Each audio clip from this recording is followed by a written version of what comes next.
किसमें कितना है दम। तो ये कंपटीशन स्टार्ट होता है दो टीमों के बीच में। टीम ए जिसमें आती है कोसी, गंडक, गोमती और घग्गर, और दूसरी टीम बी है, उसमें आती है चंबल, केन, बेतवा और सोन।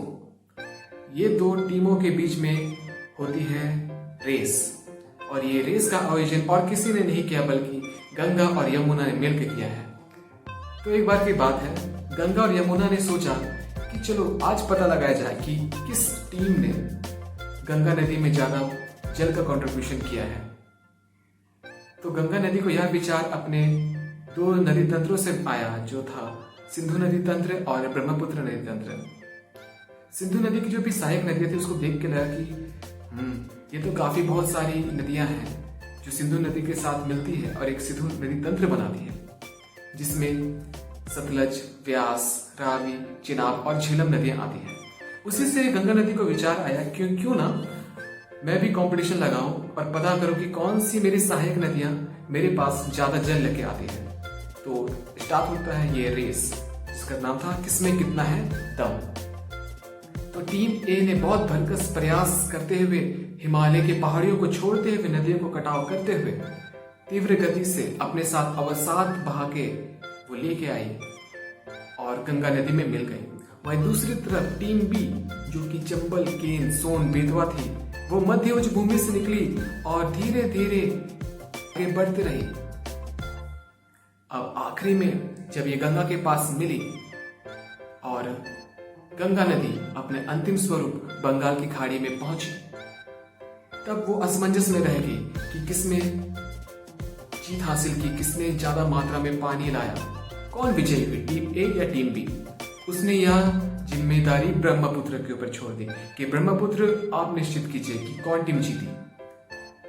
बहुत मंथन करने के बाद ब्रह्मपुत्र ने यह डिसीजन लिया कि अधिक पानी तो टीम ए ने लाया था, जो कि टीम ए में थे कोसी, गंडक, गोमती और घग्गर नदी। इसकी तुलना में टीम बी ने कम पानी लाया अपने साथ, जो थी चंबल, केन, बेतवा और सोन। तो इस प्रकार से जो टीम की विजेता हुई वो टीम ए है। तो इस प्रकार से गंगा नदी और यमुना नदी बहुत खुश होने लगी, यस। लेकिन इसी बीच में गेस्ट अपीयरेंस के तौर पे प्रायद्वीप नदिया गोदावरी आई और गोदावरी ने यह कहा, आप कहीं एक पक्ष तो नहीं देख रहे सिर्फ। तो गंगा नदी शॉक में रह गई कि और दूसरा पक्ष क्या हो सकता है इसका। तो गोदावरी नदी, जो प्रायद्वीपीय भारत की गंगा कहलाती है, उसने कहा कि देखिए, दोनों टीम अलग अलग क्षेत्रों से होकर निकलती है। एक टीम ए को जल जो मिलता है वो ग्लेशियरों से मिलता है, और दूसरी जो टीम है वो प्रायद्वीपीय नदियां हैं, जो अधिकतर वर्षा पर निर्भर करती है। तो इस प्रकार दोनों की जो क्षमताएं हैं वो अलग अलग है, लेकिन दोनों ने अंतिम जो लक्ष्य था उसकी प्राप्ति की। दोनों की क्षमताएं अलग अलग हैं, दोनों के जो भी परिस्थितियां हैं वे अलग अलग थी, लेकिन अंतिम में सबने एक ही परिणाम हासिल किया, जो था एक साथ मिलकर गंगा नदी को आगे बढ़ाना। तो मेरे हिसाब से गंगा जी, आपको दोनों को जीत या विजेता घोषित करनी चाहिए। तब गंगा नदी बहुत सोचने के बाद कहने लगी, हाँ, टीम ए और टीम बी, चाहे आप हिमालय से निकलते हो या प्रायद्वीपीय भाग से, आप दोनों विजेता हो। तो इस प्रकार गंगा नदी खुश हुई और वह संतुष्ट हुई कि चाहे सिंधु नदी तंत्र हो या ब्रह्मपुत्र नदी तंत्र, मेरा जो नदी तंत्र है उसमें सभी नदियां अपना सहयोग करती है।